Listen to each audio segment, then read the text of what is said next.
দুনিয়ার কাট্টুশালীর নাটক, বড় মিয়ার নাটক, চিকেন আলীর নাটক, সুনাউল্লার নাটক, নোংরা কাঁচা বাংলার নাটক, এই হবিস যারা ইসলাম এবং মুসলমানের দুশ্মন, যারা যুব সমাজকে গুনার দিকে কেড়ে নিচ্ছে, যারা যুব সমাজকে জিনার দিকে কেড়ে নিচ্ছে, তাদের নাটকগুলো, তাদের ভিডিওগুলো শেয়ার করছে। মনে রাখবা, আপনি মারা যাইবা, আপনার সব শেষ হয়ে যাবে, কিন্তু কবরে গিয়েও আপনি গুনাহ পাইবা। আপনার আইডিতে যত ভিডিও শেয়ার থাকবে, আপনার আইডি থেকে যতটা লাইক থাকবে, আপনার আইডি থেকে যতটা কমেন্ট থাকবে, সব গুনাহ মরে গেলেও কবরে গিয়ে পাইবা। আপনি জানেন না, আপনার নিজের এমবি ব্যয় করে, সময় ব্যয় করে, চার্জ ব্যয় করে কেন গুনাহ কামাচ্ছে মুসলমান জাতি? তারা লক্ষ লক্ষ টাকা ইনকাম করছে, তারা নোংরা নোংরা বেহায়া মহিলাদেরকে নিয়ে, বেফর্দা মহিলাদেরকে নিয়ে একই বিছনায় একই করে বিনা বিবাহে তাকে শুটিং করে যারা ভিডিও বানায়, তাদেরকে লাইক করছো, কমেন্ট করছো, করার কারণে আপনারা জাহান্নামে জ্বলতে হবে, আপনি জাহান্নামে যাইতে হবে। আমার বুঝে আসে না যে ছেলেরা মহিলাদেরকে নিয়ে নাটক বানায়, এই গ্রামের মুরব্বীদেরকে কিয়ামতের দিন তোলা হবে, ও হাসরুল্লাযিনা যালামু ও আযওয়াজাহুম, তাদের সহচারী জালিমদেরকে, এবং সহচারী কারা? যারা ভিডিও শেয়ার করছো, যারা সাপোর্ট করছো, তাদের ভিউয়ার্স যারা, তারা বলে সম্মানিত ভিউয়ার্স, ওই সম্মানিত ভিউয়ার্স কিয়ামতের দিন লাঞ্ছিত বঞ্চিত হয়ে জাহান্নামের কুকুর হয়ে থাকবে। বুঝতে পারছেন? মনের দুঃখে বলছি, আজ একটা মানুষ এদের বিরুদ্ধে আওয়াজ তোলে না, আজ একটা মানুষ এদের বিরুদ্ধে কোনো ব্যবস্থাও নিচ্ছে না। সমাজ কোথায় যাচ্ছে আপনারা কি দেখছেন কি দেখছেন না? বলো আমি মিথ্যা বলেছি? ফাড়িয়া মেয়েদের খান্দ দরিয়া, একদম গরুয়া ভাষায় বলতাম, ফাড়িয়া মেয়েদের খান্দ ধরে চুম্মা চাটি করে ভিডিও বানায়। মুসলমানের কোনোদিন শুনেছিলাম মন্দির নিয়ে নাটক করতে? শুনেছিলাম ভাই? পূজা নিয়ে নাটক শুনেছিলাম? পূজা নিয়ে নাটক শুনেছিলাম? আপনারা বলুন। গির্জা নিয়ে নাটক করছিল, কিন্তু মুসলমানের নমাজ নিয়ে নাটক হয়, ইমাম নিয়ে নাটক হয়, মসজিদ নিয়ে নাটক হয়, রোজা নিয়ে নাটক হয়, ইফতারি নিয়ে নাটক হয়। এই জাতি আর কত পিছে যাবে ভাই? একজন ভাই 500 টাকা দিয়েছেন, এই মাস্টার জাহাঙ্গীর আলম ভাই 500 টাকা দিয়েছে। আমাদের মুসলমানের দাড়ি নিয়ে নাটক হয়, হয় কি হয় না? মাদ্রাসার তালেবা নিয়ে নাটক হয়। রুখে দাঁড়াতে হবে, বিরুদ্ধে দাঁড়াতে হবে। আজকে কতটুকু নির্লজ্জ হয়ে গেছে জাতি, বড় দুঃখ লাগে, বড় কষ্ট লাগে। মুসলমানের ছেলে হয়ে 2 টাকা ইনকামের জন্য, 10 টাকা ইনকামের জন্য হাজার হাজার জওয়ান জাহান্নামে নিচ্ছে, হাজার হাজার মুসলমান জাহান্নামে নিচ্ছে। তারা নাটকে কি দেখাতে চায়? এই যারা ছেলে, আচ্ছা বলো, এদের মা বোন নাই ভাই? এদের বাপ কোথায় থাকে? এদের মা কোথায় থাকে? এদের ভাই কোথায় থাকে? এদের লজ্জা হয় না কেন? এদের লজ্জা শরম বলতে নাই। মাত্র 2 পয়সা ইনকামের জন্য ওই জাকির লাগিগু কোটামনির দেখেছিলেন? এই জাকির লাগিগু ধ্যামরা জাহান্নামের কুকুর। একটা মেয়ে আপনার ঘরে 3টা বাচ্চা রেখে বুড়া একটা গাই জাহান্নামের কুত্তি নিয়ে মিজোরামে ভিডিও বানায়। আর ওই বুড়া কুত্তি দেখার লাগিয়া, ওই বুড়া জাহান্নামের খবিসনি দেখার লাগিয়া হাজার হাজার যুবক লাইভে হাঁ করে তাকিয়ে থাকে ওই বুড়া কুত্তি দেখার জন্য। আমি দুঃখে বলছি, বাস্তব কথা বলছি না অবাস্তব বলছি? বলো। সব জিনিস দেখিয়ে দেয়, সিনা কেমন, বুক কেমন, ফিট কেমন, ফ্যাট কেমন বের করে দিচ্ছে। আর যাদের মেয়ে বের করে, যাদের মেয়ে বের করে, বউ বের করে, স্ত্রী বের করে সমাজের মধ্যে, ফেসবুকের মধ্যে, তারা জাহান্নামে যাবে না, জাহান্নামের গন্ধও পাবে না। বিবাহ হলো, ওই বিবাহের পরে তার বউর মুখের মধ্যে একটা স্টেপলার লাগিয়ে একটা ফটো লাগিয়ে ফেসবুকে পোস্ট করে দেয়। সমস্ত ফেসবুকবাসীর জন্য সে বিয়ে করছে। বেহায়া, নির্লজ্জ। এই যে সমাজ দিন দিন কোথায় যাচ্ছে? তো তার স্ত্রী নিয়ে ভিডিও করে টাকা ইনকাম করছে। আর বাংলাদেশের আর একটা বুড়া গাই, বুড়া নানি, আমার একদিন একজন দেখিয়েছে, তো ওই বুড়া নানি দেখার লাগিয়ে সারা যুবক পাগল ফেসবুকে, হাই নানি, হাই জান, hi how are you, I meet you, I need you, I sweet you. আল্লাহর কি যে বলবো তাদের বিষয়ে, জিদনাহুম আযাবান ফাওকাল আযাব, তাদের জন্য আযাবের উপর আযাব, আযাবের উপর আযাব। এই জন্য যারা নোংরা ইউটিউবার আছে পায়ে ধরে বলি, যুবকরা খবরদার তাদের ভিডিও শেয়ার করবে না, এটা গুনাহ হচ্ছে, এটা গুনাহ, এটা গুনাহ, এটা গুনাহ, এটা গুনাহ। আল্লাহর কসম 1 কোটি বার খেয়ে, 1 কোটি বার আল্লাহর কসম খেয়ে বললাম, তাদের ভিডিও শেয়ার করা গুনাহ, তাদের ভিডিও দেখা গুনাহ, তাদের ভিডিও লাইক করা গুনাহ, তাদের ভিডিও আপলোড করা গুনাহ, গুনাহ, গুনাহ, গুনাহ। আল্লাহ তাআলা আমাদেরকে হেদায়েত দান করুক, বলো আল্লাহুম্মা আমিন। যাদের মোবাইল আছে, যাদের মোবাইল আছে তওবা পড়াচ্ছি, তওবা পড়ে নেন। আমি যা বলি বলো, বলো ইয়া আল্লাহ, জুড়ে বলো ইয়া আল্লাহ।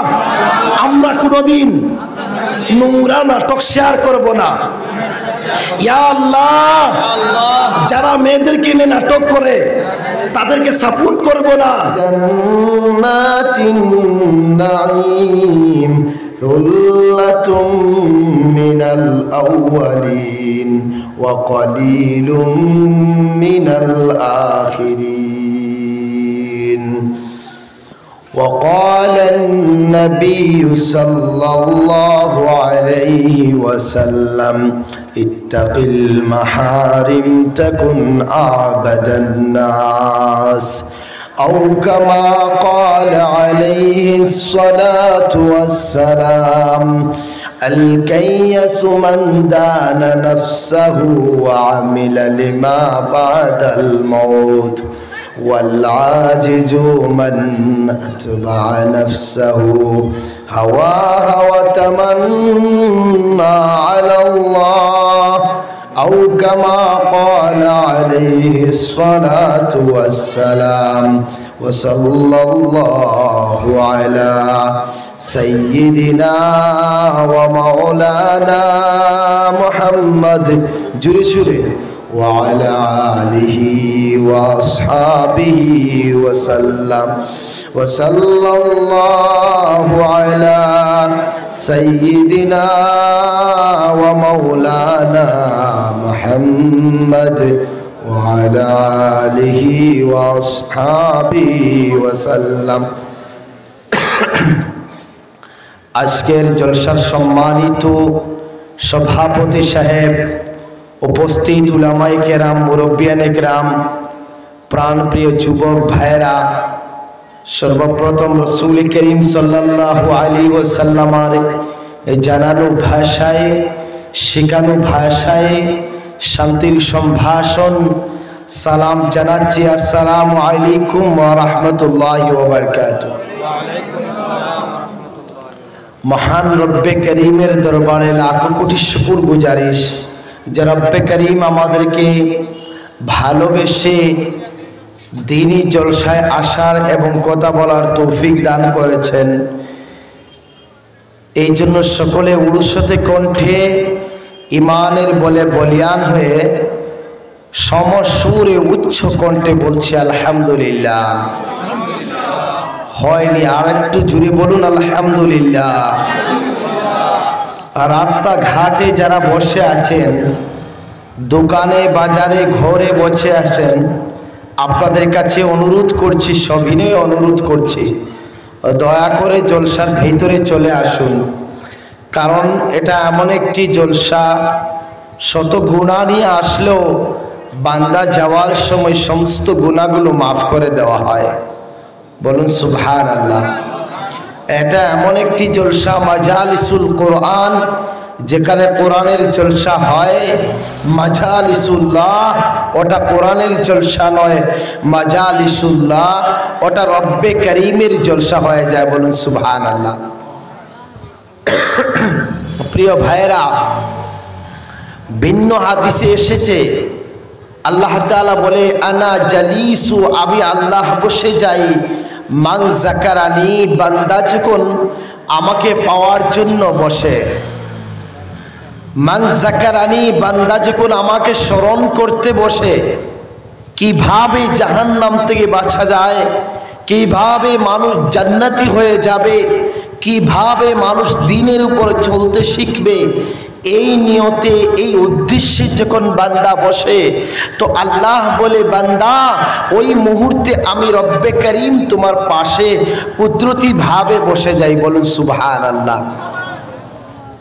অন্য হাদিসে এসেছে বান্দা যখন ওই জলসা থেকে যাওয়ার জন্য রওনা করবে, তো ফিরিস্তারা বলবে ইবনে আদম, হে আদম সন্তান, ইরজিউ, বাড়িতে চলে যাও, ঘরে চলে যাও, ফাকাদ মাগফুরাল লাকুম, তোমার জীবনের সমস্ত গুনাহগুলো আল্লাহ তাআলা মাফ করে দিয়েছে। ক্ষমাশীল হয়ে, নিষ্পাপ হয়ে, বহুত পবিত্র হয়ে ঘরে চলে যাও। বলুন সুবহানাল্লাহ। এই জন্য এমন জলসা ছেড়ে যত গুনাহ করি না কেন ভাই, আল্লাহর জাত তো মাফ করে নেওয়ালা, আল্লাহর জাত তো ক্ষমাশীল।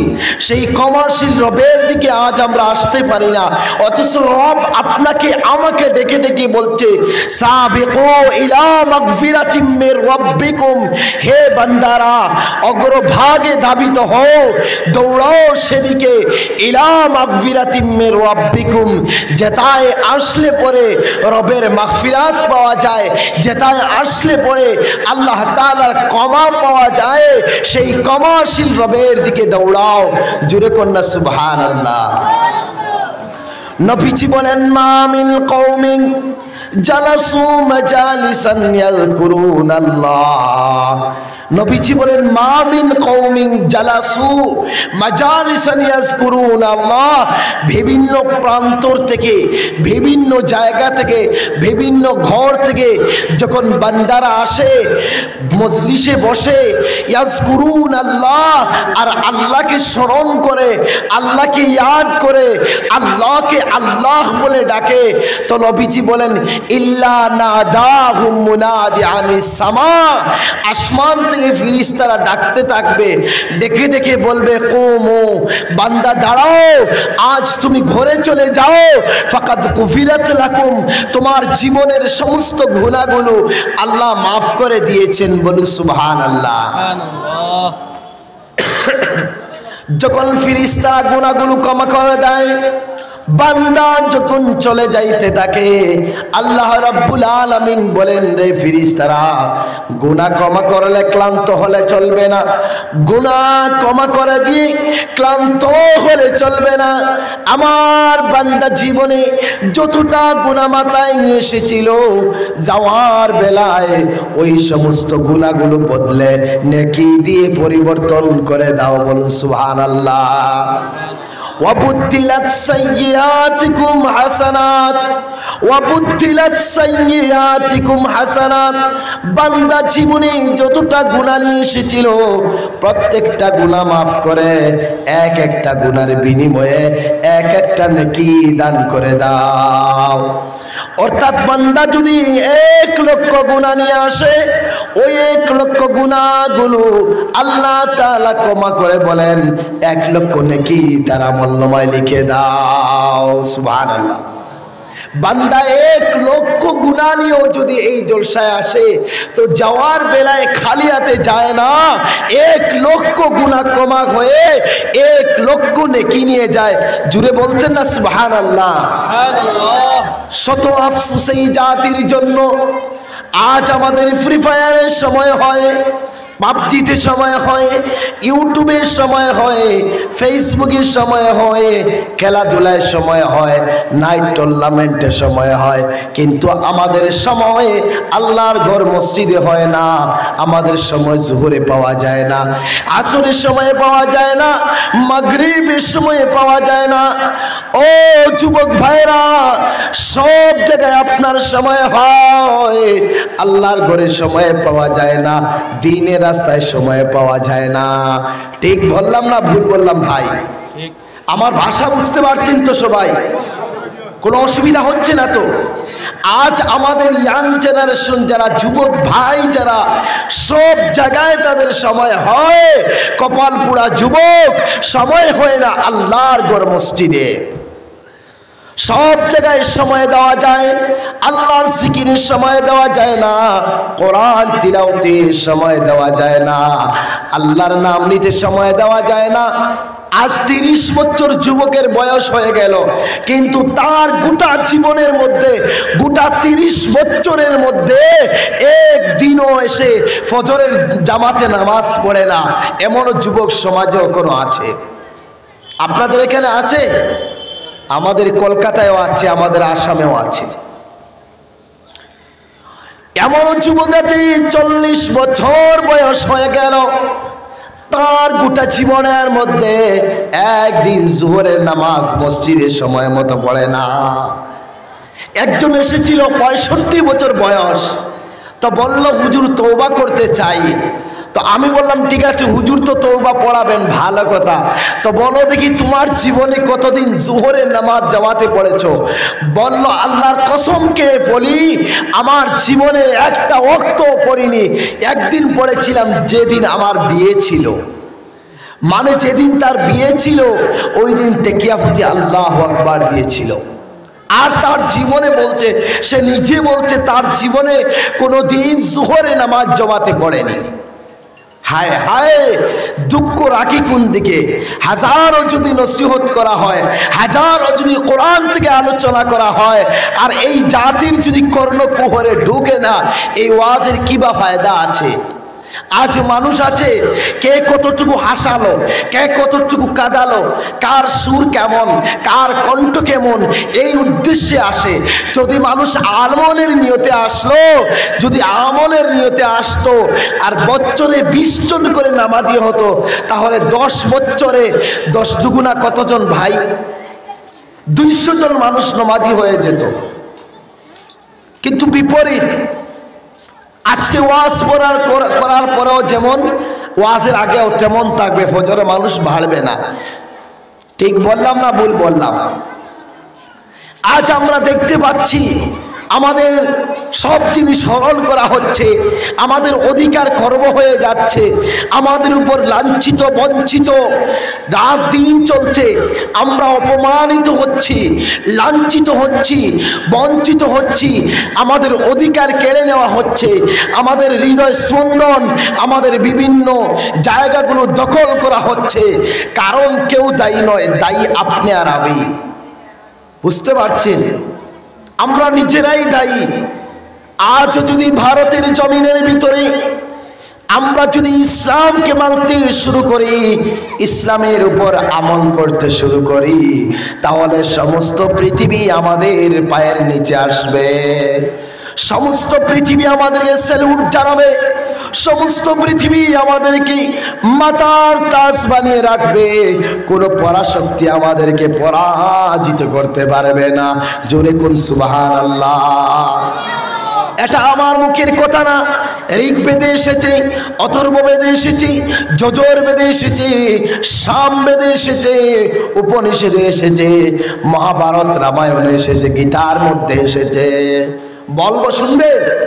এসেছে, ঋষি মশাই বলেছেন, এতস্মিন নন্থরে মেছো আচার্যেন মোহাম্মদ ইতিহাস শিষ্য শাখা সমন্বিত মরুস্থলে নিবাসিনে নমস্তে গুরুজানশ্রুধারি সুদোষগ হরে রাম কৃষ্ণ রাধা রাম মোহাম্মদ রোকম্বরস্য। জুড়ে বলতেন না সুবহানাল্লাহ? আরে মিয়া জুড়ে বলো না সুবহানাল্লাহ। বলছে দুনিয়ার মানুষ, সুশৃঙ্খল সমাজ যদি চাও, শান্তির সমাজ যদি চাও, ভালো একটি সমাজ যদি চাও, তাহলে এমন একটা ধর্মগ্রন্থ আসতেছে, এতস্মিন নন্থরে মেছো আচার্যেন, একটা ধর্মগ্রন্থ আসতেছে, ভারতের জন্য বিদেশি ভাষা হবে, অর্থাৎ আরবি ভারতের ভাষা নয়, আরবিতে একটা ধর্মগ্রন্থ আসবে। আর ওই ধর্মগ্রন্থ যদি মুসলিম জাতি মেনে নেয়, মুসলমান সমাজ ওই দিনী শিক্ষাকে শিখে নেয় আর দিন মোতাবেক চলে, পৃথিবীর কোন শক্তি তাদেরকে পরাজিত করতে পারবে না। বলুন সুবহানাল্লাহ। তিনি বলেন ওই ধর্মগ্রন্থ যদি মুসলমানরা আমল করতে থাকে, পৃথিবীর মধ্যে অপরাধ থাকবে না, জুলুম নির্যাতন থাকবে না, পৃথিবীতে মারামারি থাকবে না, পৃথিবীতে চুরি ডাকাতি বেপরদা বেহায়ামি থাকবে না, ওই পৃথিবী শান্তির সমাজ হয়ে যাবে, ওই পৃথিবীর মুক্তি আর শান্তি ছাড়া কোনো কিছু থাকবে না। জোরে কোন সুবহানাল্লাহ। আর সেই ধর্ম নিয়ে কে আসবেন? সেই মহাগুরুকে। ধর্ম বুঝাবে কে? ওই ধর্মগ্রন্থ কার উপরে নাজিল হবে? মুহাম্মদ ইতিখাত শিষ্য শাখা সমন্বিত, তার নাম হবে মুহাম্মদ। আর তিনি আসবেন দল বল নিয়ে। আর আমরা জানি আমাদের রাসূল এসেছিলেন সাহাবায়ে কেরাম নিয়ে। বলুন সুবহানাল্লাহ। মুহাম্মদ ইতিখাত শিষ্য শাখা সমন্বিত, তিনি আসবেন সাহাবায়ে কেরামদেরকে নিয়ে। আর তিনারা এসে পৃথিবীর কোনায় কোনায়, পৃথিবীর আনাচ কানাচি শান্তির বার্তা পৌঁছে দেবে। ওই মুহাম্মদের ধর্ম যদি সবাই মেনে নেয়, ওই মুহাম্মদের ধর্মগ্রন্থে যা এসেছে মুসলিম জাতিরা মেনে নেয় পৃথিবীতে, তারাই এক নম্বরে পর্যায়ে পৌঁছে যাবে। তাদের মান সম্মান পৃথিবীর মানুষ দিতে বাধ্য হবে। বলুন না সুবহানাল্লাহ। তাদেরকে মান সম্মান দিতে গোটা পৃথিবী, গোটা ধরতি বাধ্য থাকবে, চিরস্থায়ী বাধ্য। কিন্তু আমরা আজ কোথায়? আমাদের ধর্ম কোথায়? আমাদের নবী কোথায়? আর আমরা কোথায় চলে গেছি? তার উপরে শেষ নয়, তিনি বলেন মরুস্থলে নিবাসিনী, তার জন্ম হবে মরুভূমিতে। আর আমরা জানি আমাদের নবীজির জন্ম হয়েছিল মরুর প্রান্তরে, যেখানে গাছ গাছালি ছিল না, পাক পাকালি ছিল না। মরুভূমিতে, মরুর প্রান্তরে মা মিনার কুলে আমাদের নবী রাহমাতুল লিল আলামিন এসেছিলেন। সুবহানাল্লাহ। আরো বলেন ঋষি মশাই, দুনিয়ার মানুষ ওই মুহাম্মদকে নিয়ে ক্রিটিসাইজ করবে না, ওই মুহাম্মদকে কেউ গালি দিবে না। মুহাম্মদকে আমি ঋষি মশাইকে প্রমাণ করছি জানো, বলছে মরুস্থলে নিবাসিনী নমস্তে গুরুজান শ্রুধারি শুধু শুধু হে মুহাম্মদ, আপনি আসার আগে আমি চলে যাব। আমার এত হায়াত থাকবে না, আমার এতটুকু সময় থাকবে না। আপনি আসার আগে আমার হায়াত শেষ হয়ে যাবে, আমি এত লম্বা টাইম বেঁচে থাকবো না, আমি চলে যাব। অগণবিছি ও রাসূল, আপনি আসার পরে আপনার পায়ের নিচে প্রণাম করে গেলাম, শ্রদ্ধা জানিয়ে গেলাম, আপনি আমার শ্রদ্ধাঞ্জলি গ্রহণ করে নেও। জুড়ে কন্যা সুবহানাল্লাহ। নমস্তে গুরুজানত, ওই মহাপ্রভু এ মুহাম্মদ, আপনি আসার আগে আমি চলে যাব, আপনাকে পাবো না, আপনার শান্তির বাণী পাবো না, আপনার শান্তির ধর্মগ্রন্থ পাবো না। তবে হে নবীজি, আপনাকে না পেলে কি হয়েছে, মনে দুঃখ নেই। আপনার পায়ের নিচে সালাম করে গেলাম, প্রণাম জানিয়ে গেলাম, শ্রদ্ধা জানিয়ে গেলাম, আপনি আমার শ্রদ্ধাঞ্জলি গ্রহণ করে নিবা। জুড়ে কন্যা সুবহানাল্লাহ। শ্রুধারি সুদোষগ, হে নবীজি আপনার দাড়ি মুবারকের পাগল হয়ে গেলাম। হে নবীজি, আপনি মানুষকে আশ্রয় দেবে, মুক্তি দেবে। আর নবীজি এসে পৃথিবীর মানব জাতিকে বলে দিয়েছিলেন, দুনিয়ার মানুষ কুলু লা ইলাহা ইল্লাল্লাহ, তোমরা পড়ো লা ইলাহা ইল্লাল্লাহ তুফলিহু, তোমরা কামিয়াব হয়ে যাইবা, সাকসেসফুল হয়ে যাইবা, তোমাদের ফিউচার লাইফ সুন্দর হয়ে যাবে। দুনিয়ার মানুষকে ডেকেছিলেন, দুনিয়ার মানুষ এখানেই আসো, এখানেই মুক্তি, এখানেই শান্তি, একারই আশ্রয়। বলুন সুবহানাল্লাহ। আরো আছে মৌদে বর্ধিতা দেবে তো কারণতে প্রকৃত তাকি সরাঙ্গ ভক্ষয়থে সাদা মেধা শাস্তে ঋষিরা যা দেবী সর্বভূতি সন্তরূপে। ওম নমস্তে নমো নমো, ওম নমঃ শিবায় নমো নমো, ওম সদান্ধায় নমো নমো, ওম গুরুনাথায় নমো নমো। মুহাম্মদুর হুকুম বরশ্বতুরম ইচ্ছা যাচ্ছ হরে কৃষ্ণ নাম। শুনেছিলেন? অর্থ তো জানি না ভাই। ঋগ্বেদে এসেছে মৌদে বর্ধিতা দেবে তো কারণতে প্রকৃততা। ও দুনিয়ার মানুষ, প্রকৃত শান্তি আর মুক্তি যদি পেতে চাও, তাহলে এমন এক নবী আসতেছেন যার নামের অক্ষর ম দিয়ে শুরু হবে, দেবে তো কারণতে, আর দো দিয়ে শেষ হবে প্রকৃততা। তিনি প্রকৃত শান্তির বাহক, তিনি প্রকৃত শান্তির ধার বাহক। বলুন সুবহানাল্লাহ। যা দেবী সর্বভূতি শান্তরূপী, এই মুহাম্মদ সাল্লাল্লাহু আলাইহি সাল্লাম শান্তির বাণী নিয়ে আসবেন। তার কাছে আসলে ধর্মান্তর করবে না, শান্তি পেয়ে যাবে।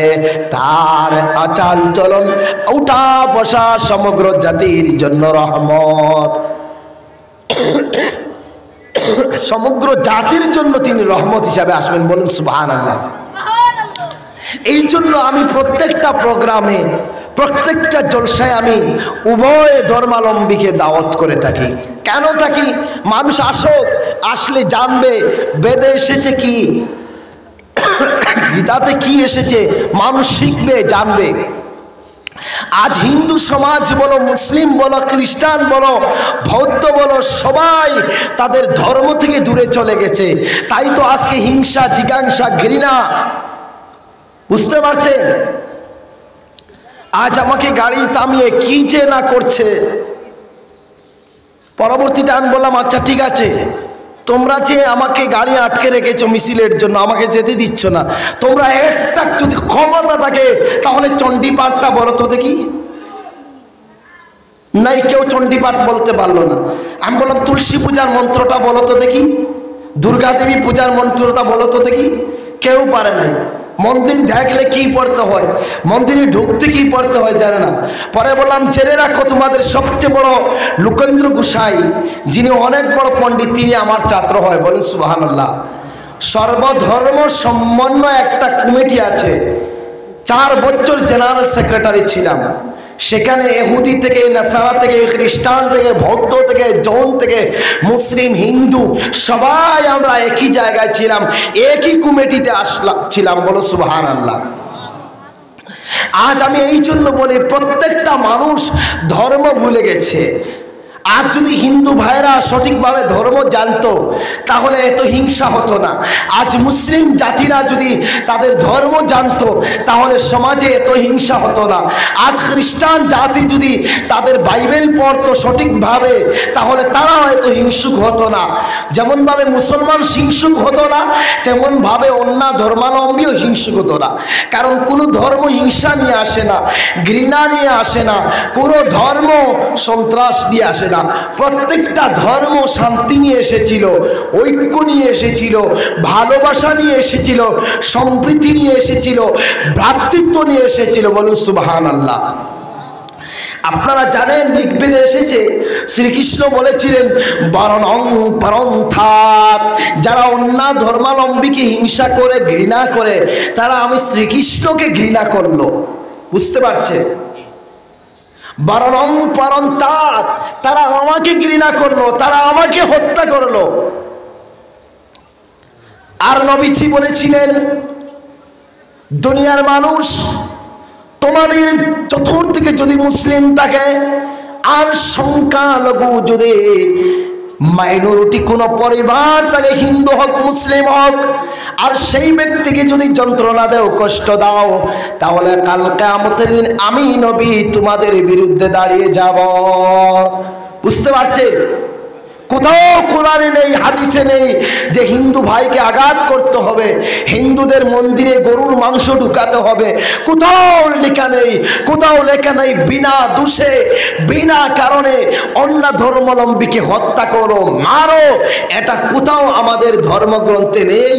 আমাদের ধর্মে গ্রন্থে এসেছে যে যত বিপদে পড়ুক না কেন, যে কোনো ধর্মর হোক না কেন, তাকে আশ্রয় দাও, তাকে সাহায্য করো। বলুন সুবহানাল্লাহ। এসেছে ঋগ্বেদের মধ্যে, নদীতি ও নতিথি ও ন চতুর্থ ন পঞ্চাতে ন পঞ্চম ন ষষ্ঠ সপ্তম ন অষ্টম ন নবম ন দশম ন বচ্চাতে ঝো এথং দেবমেক বৃথং বেদ। জোরে কন্যা সুবহানাল্লাহ। সেখানে এসেছে ঈশ্বর যিনি সৃষ্টিকর্তা, যিনি, তিনি এক। তার 2, 4, 5, 6, 7, 8, 9, 10 বলে নেই।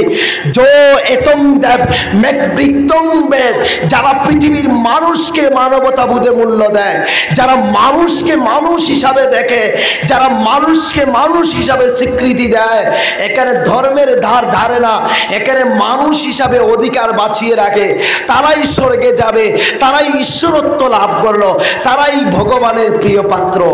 বুঝতে পারছে? जो एतम देव बृत्तंग কেন হিংসা করব? ভাই তুমি তোমার জায়গায় ধর্ম পালন করো, মন্দিরে ঘন্টা বাজিয়ে হরে কৃষ্ণ নামের কীর্তন চলবে, ঠিক তদ্রুপ ভাবে মসজিদে হাইয়া আলাস সালাত আওয়াজ চলবে, আল্লাহু আকবারের ধ্বনি চলবে, কেউ কাউকে হস্তক্ষেপ করবে না, কেউ কাউকে হস্তক্ষেপ করবে না, কেউ কাউকে বাধা দেবে না। সে হলো ঈশ্বরের প্রকৃত দাস, সে হলো প্রকৃত মানুষ। এটাই চায় মানবতা।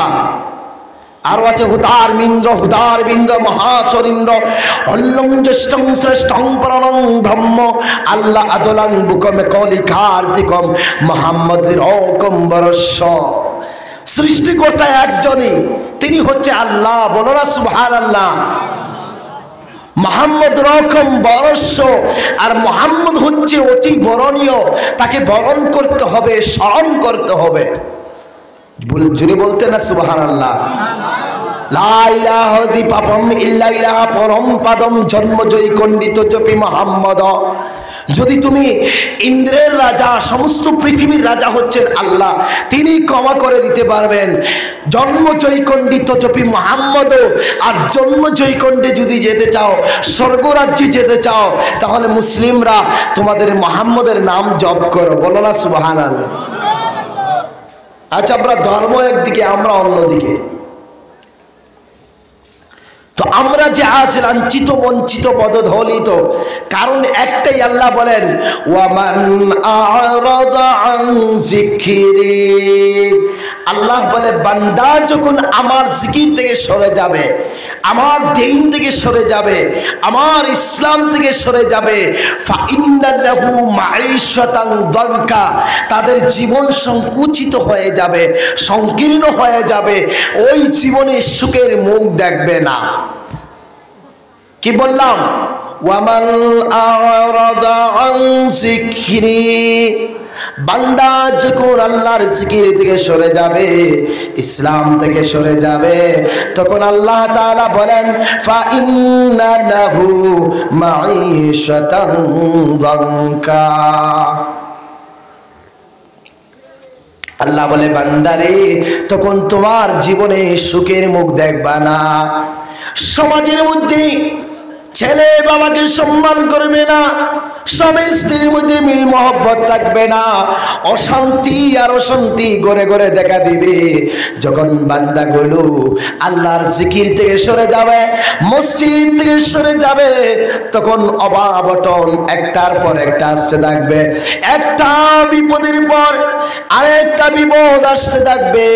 বান্দা যখন আল্লাহর জিকির থেকে চলে যাবে, দিন থেকে চলে যাবে, ওয়া নাহশুরুহু ইয়াউমাল কিয়ামাতি আমা, আর কিয়ামতের দিন আল্লাহ তাআলা ওই বান্দাকে অন্ধ করে তুলবেন।